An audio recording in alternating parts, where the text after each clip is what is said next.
नमस्कार दोस्तों, आपका हमारे YouTube चैनल भक्ति ज्ञान त्योहार में स्वागत है। आज मैं आपको एक शिव भक्त पति पत्नी की कहानी सुनाने जा रही हूँ। अगर आपको ये कहानी पसंद आए तो कमेंट बॉक्स में ओम नमः शिवाय जरूर लिखिए। किसी गांव में एक पति पत्नी रहते थे।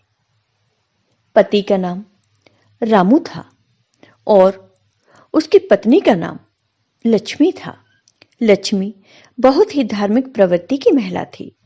वह अपनी झोपड़ी में रोजाना भगवान शिव की पूजा पाठ किया करती थी। एक दिन लक्ष्मी ओम नमः शिवाय मंत्र का जाप कर रही थी। उसकी यह प्रार्थना कैलाश पर्वत पर बैठे भगवान शिव सुन रहे थे और माता पार्वती से कह रहे थे, देवी, ये कितनी मीठी आवाज है। यह मेरे अंतर मन तक पहुंचकर मुझे मंत्र मुग्ध कर रही है। फिर माता पार्वती कहती हैं, आपने सही कहा है स्वामी, लक्ष्मी के इस जप से तो मैं भी मंत्र मुक्त हो गई हूँ। भगवान शिव ने कहा, तुम्हें ज्ञात है देवी, उस झोपड़ी में लक्ष्मी और रामू रहते हैं, जो कलयुग के कठिन समय में भी वे धर्म का अनुसरण करके आदर्श स्थापित करेंगे, जो उन्हें देखकर कलयुग के अन्य लोग भी प्रभावित होंगे। फिर माता पार्वती कहती हैं, अच्छा स्वामी, मुझे सब कुछ विस्तार से बताइए कि कौन है ये दोनों पति पत्नी और क्या है इनका परिचय। तब भगवान शिव कहते हैं, देवी, लक्ष्मी इस समय झोपड़ी में अकेली रहती है और रामू की प्रतीक्षा में उसे व्याकुलता हो रही है, जबकि रामू एक जमींदार के घर छोटा मोटा काम करता है। देखो देवी, रामू एक लंबे समय के बाद घर लौट रहा है। कठिन परिश्रम से प्राप्त अपनी आय को लेकर अपनी पत्नी के पास जा रहा है। उसे अपनी पत्नी उतनी ही प्रिय है जितनी कि तुम हमें प्रिय हो। फिर माता पार्वती कहती हैं, मैं देख रही हूँ स्वामी कि आप उनकी बहुत प्रशंसा कर रहे हैं, परंतु मैं एक बात सोच रही थी कि वे पैसों के बिना कैसे अपना जीवन व्यतीत कर रहे हैं। फिर माता पार्वती कहती हैं, स्वामी, आपकी आज्ञा हो तो मैं उनकी परीक्षा लेना चाहती हूँ, आप मुझे आज्ञा दीजिए। भगवान शिव ने कहा, ठीक है देवी, जैसा तुम चाहती हो वैसा ही होगा। तुम उनकी परीक्षा ले सकती हो। उनका भरोसा मुझ पर अटल है या नहीं। फिर माता पार्वती उनकी सवारी शेर पर सवार होकर पृथ्वी लोक पर पहुंचती हैं और इधर रामू अपने घर जा रहा था और उधर माता पार्वती एक बूढ़ी माँ का रूप ले लेती हैं और शेर एक छोटी लड़की का रूप ले लेता है। और रामू जमींदार के घर से निकलने से पहले एक चिट्ठी अपनी पत्नी लक्ष्मी को लिख देता है और उसमें लिखा होता है कि लक्ष्मी, जब तक यह चिट्ठी तुम्हारे हाथों में होगी तब तक मैं आधे रास्ते तक पहुंच जाऊंगा। यह सब कुछ ठीक चल रहा है। जमींदार जी मेरे काम से बहुत खुश हैं। उन्होंने एक खास चीज उपहार के तौर पर दी है। मैं तुम्हें घर पर आकर इसके बारे में बताऊंगा। मुझे सिर्फ उपहार ही नहीं मिला है, बल्कि एक बड़ा पद भी मिला है। अब तुम जल्दी ही देखना, अब ये हमारी गरीबी जल्दी ही दूर हो जाएगी। तुम्हारी बहुत याद आ रही है और खास करके तुम्हारे हाथ के बने आलू के पराठे। मैं जल्दी ही घर लौट रहा हूँ, तुम अपना ख्याल रखना। तुम्हारा रामू। चिट्ठी पढ़ते पढ़ते लक्ष्मी की आंखों से आंसू निकल जाते हैं और वह कहती है, आखिर बहुत दिनों के बाद वे घर लौट रहे हैं। आज उनके लिए उनकी पसंद का खाना बनाती हूँ और घर के अंदर जाकर एक बड़े डिब्बे का ढक्कन खोलती है तो वह डिब्बा एकदम से खाली होता है।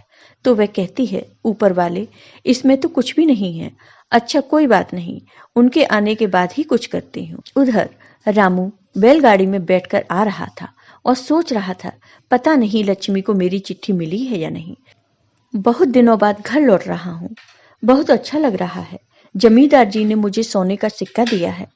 क्या पता आज से हमारी गरीबी खत्म ही हो जाएगी। फिर रामू बैलगाड़ी वाले को कहता है, अरे ताऊ, जल्दी कीजिए, मुझे घर जल्द से जल्द पहुंचना है। फिर बैलगाड़ी वाले ने कहा, हाँ बेटा, चल ही तो रहा हूँ। जैसे ही रामू की बैलगाड़ी गांव के नजदीक पहुंचने वाली होती है तो रास्ते में माता पार्वती और उनकी सवारी शेर, जो भेष बदले हुए थे, उनको मिल जाते हैं। फिर माता पार्वती रामू और उस बैलगाड़ी वाले को आता देखकर उस लड़की को मारने लगती है और कहती है, मर क्यों नहीं जाती, कलमुही कहीं की। यह सुनकर रामू बैलगाड़ी को रुकवाता है और उनके पास जाता है और कहता है, अरे क्या हुआ, आप इस बच्ची को क्यों डांट रही हैं। तो वह बूढ़ी माँ कहती है, देखो बेटा, इसके पिताजी सवेरे से काम के लिए बाहर गए हैं, पैसे लेकर घर आएंगे तभी तो खाना मिलेगा। यह इस बात को समझती ही नहीं है, मर क्यों नहीं जाती कलमुही कहीं की। फिर रामू कहता है, अरे नहीं नहीं, आप इसे डांटिए मत। फिर बूढ़ी माँ कहती है, ये समझती ही नहीं है। ऊपर से घर का मालिक कहता है, किराया दो नहीं तो यहाँ से चले जाओ। मैं क्या करूं बेटा, बताओ। इस लड़की को लेकर तो मुझे भीख मांगनी पड़ेगी। फिर रामू मन में सोचता है, यह तो बहुत ही तकलीफ में है। मेरे पास तो जमींदार जी का दिया हुआ सोने का सिक्का है और कुछ नहीं। अब मैं क्या करूं, वो सोने का सिक्का मैं इन्हें ही दे देता हूं। फिर रामू कहता है, माँ जी आपका क्या नाम है। फिर वह बूढ़ी माँ कहती है, मेरा नाम गोरी है। रामू फिर से पूछता है, आपके पति कौन है और वे कहाँ काम करते हैं। फिर बूढ़ी माँ कहती हैं, मेरे पति का नाम भोला है और वे काम करने के लिए बहुत दूर गए हुए हैं। फिर रामू कहता है, अरे आप भोला भैया की पत्नी हैं, मैं तो आपको ही ढूंढ रहा था। यह लीजिए, यह भोला भैया ने आपके लिए ही भेजा है और वो मेरे साथ ही काम करते हैं। मैं आपको यह सोने का सिक्का देने आ रहा था। अच्छा हुआ जो आप मुझे यहीं पर मिल गईं। इतना कहकर रामू ने वह सोने का सिक्का उस बूढ़ी माँ के हाथ में थमा दिया। फिर वह बूढ़ी माँ कहती हैं, तुमने तो मुझे बचा ही लिया और वे ठीक ठाक तो है ना, वहां पर सही सलामत तो है ना। फिर रामू कहता है, हाँ भाभी जी, वो बहुत अच्छे हैं। तो अब मैं चलूं। फिर बूढ़ी माँ कहती हैं, मेरा आशीर्वाद तुम्हारे साथ है। फिर वह बूढ़ी माँ और वो लड़की वहां से चली जाती हैं। उनके जाने के बाद रामू सोचता है, मैंने तो मेरा सारा धन इन्हें दे दिया। अब मैं लक्ष्मी को क्या कहूंगा। इस धन से मेरे घर की हालत थोड़ी सुधर जाती। यह आपकी कैसी लीला है भगवान। फिर माता पार्वती कैलाश पर्वत पर पहुंच जाती हैं। तो भगवान शिव कहते हैं, देवी तुम्हारे बिना मुझे यह कैलाश पर्वत सूना सूना लगता है। फिर माता पार्वती अपने आसन पर बैठ जाती हैं और फिर भगवान शिव माता पार्वती से पूछते हैं, कहिए देवी, जो कुछ मैंने कहा था क्या वह सत्य साबित हुआ कि नहीं। मैं तुम्हारी प्रतिक्रिया जानना चाहता हूँ। फिर माता पार्वती कहती हैं, स्वामी आपने सही कहा था। रामू निर्भीक भी है और बहुत दयालु भी है। देखिए उसे जो पुरस्कार मिला था उसने वह भी मुझे दे दिया, सारे पैसे दान कर दिए। यही तो मेरी प्राप्ति है। उसने एक बार के लिए भी संकोच नहीं किया। वे लोग कितने गरीब हैं, इस सोने के सिक्के से उनकी गरीबी दूर हो सकती थी, फिर भी नहीं सोचा। भगवान शिव कहते हैं, तुम सत्य कहती हो देवी। अभी भी उस दंपत्ति के मन में दुख और व्यथा अवश्य है। तब माता पार्वती पूछती हैं, स्वामी आप ऐसा क्यों कर रहे हैं। अभी भी उनके मन में दुख है। वो तो परीक्षा में उत्तीर्ण हुआ है, फिर ऐसा क्यों है। भगवान शिव कहते हैं, जानती हो देवी, उन दोनों का मन स्वर्ण का है। उनको जितना तपाएंगे उनकी मनुष्यता उतनी ही निखर कर सामने आएगी और पवित्र हो जाएंगे ये दोनों। किंतु इस बार उनकी परीक्षा मैं स्वयं लूंगा। यदि वे मेरे द्वारा ली गई परीक्षा में उत्तीर्ण हो जाते हैं तो इस असत्य के संसार में सदा सदा के लिए सत्यता की स्थापना हो जाएगी। उधर रामू को घर पहुंचने में थोड़ी देर हो जाती है तो उसकी पत्नी अपने घर में बने मंदिर में हाथ जोड़कर प्रार्थना करती है, हे भोलेनाथ, बस वे अच्छी तरह से घर लौट आए, मैं इतना ही चाहती हूँ, उनका ख्याल रखना। तभी घर के बाहर से आवाज आती है, लक्ष्मी लक्ष्मी दरवाजा खोलो, मैं आ गया हूँ। फिर लक्ष्मी कहती है, ऊपर वाले सचमुच आप हमारे सहायक हैं। बस मैं आपसे प्रार्थना कर ही रही थी और आपने उन्हें सही सलामत घर पर भेज दिया। फिर वह दरवाजा खोलती है और कहती है, आ गए आप, अंदर आइए। फिर रामू घर के अंदर आता है और कहता है, क्या हुआ, तुम तो बहुत दुबली पतली हो गई हो। फिर लक्ष्मी कहती है, आपने चिट्ठी में लिखा था ना कि आपकी तरक्की हुई है और जमींदार ने आपको उपहार भी दिया है। अब आप मुझे बहुत सारा खाना खिलाएंगे और फिर से मैं मोटी हो जाऊंगी। यह कहकर वो हंसने लगती है। फिर लक्ष्मी कहती है, क्या हुआ, आप चुपचाप और उदास क्यों हो। रामू कहता है, अब मैं तुम्हें क्या बताऊं, मैं सब कुछ लेकर घर आ रहा था, लेकिन गांव के बाहर एक बूढ़ी माँ और एक छोटी सी लड़की मिल गई। उनकी हालत हमारे से भी कई ज्यादा खराब थी। इसलिए वो उपहार और सारे पैसे मैंने उनको दे दिए। तब लक्ष्मी ने कहा, इसमें उदास होने की क्या बात है? रामू ने कहा, मैं इतना गरीब हूं कि मैं तुम्हें 2 वक्त का खाना भी नहीं खिला सकता। तब लक्ष्मी कहती है, मैं यहाँ पर बहुत अच्छे से रह रही हूँ और वैसे भी अच्छे खाने पीने से ज्यादा कीमती है आपका मन। आप बहुत दयालु हैं, सच कह रही हूँ, मुझे इसके अलावा और कुछ नहीं चाहिए। रामू कहता है, मैं तो घर पर खाली हाथ आया हूँ। तब लक्ष्मी ने कहा, आप जो दान करके आए हैं उसके लिए आप दुखी मत होइए। सच में कह रही हूँ, आप पर मुझे गर्व है। आपने बहुत अच्छा काम किया है। रामू कहता है, लेकिन अब मैं क्या करूं, घर का खर्च कैसे चलाऊं? उसकी पत्नी ने कहा, आप एक काम कीजिए, सामने वाली जमीन खाली पड़ी है, वहां पर खेती कर लीजिए। रामू कहता है, तुम ठीक कह रही हो, अब मैं खेती बाड़ी करूंगा। अगर हमारा मन साफ है तो ऊपर वाला हमारी जरूर सुनेगा। लक्ष्मी कहती है, चलो आज खाने का बंदोबस्त हो जाएगा, मैं पड़ोसन से लेकर आई हूँ, आप बिल्कुल चिंता मत कीजिए।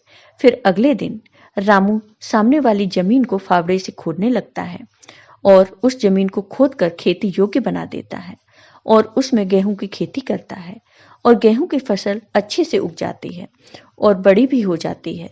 यह देखकर रामू और उसकी पत्नी बहुत खुश होते हैं और लक्ष्मी कहती है, आप देखिए अब सब कुछ ठीक हो जाएगा। तभी अचानक एक दिन मूसलाधार बारिश आती है और उसके साथ जोरदार तूफान भी आता है। फिर रामू और उसकी पत्नी उठकर अपने घर के बाहर निकलकर अपनी फसल को देखने जाते हैं तो पीछे से उनकी झोंपड़ी भी उड़ जाती है और देखते ही देखते बाढ़ जैसी स्थिति उत्पन्न हो जाती है। उनका पूरा खेत पानी में डूब जाता है और घर भी डूब जाता है। उनके घर के मंदिर में रखा हुआ कलश बहकर बाहर आता है तो उसकी पत्नी उसे उठाकर रोने लगती है।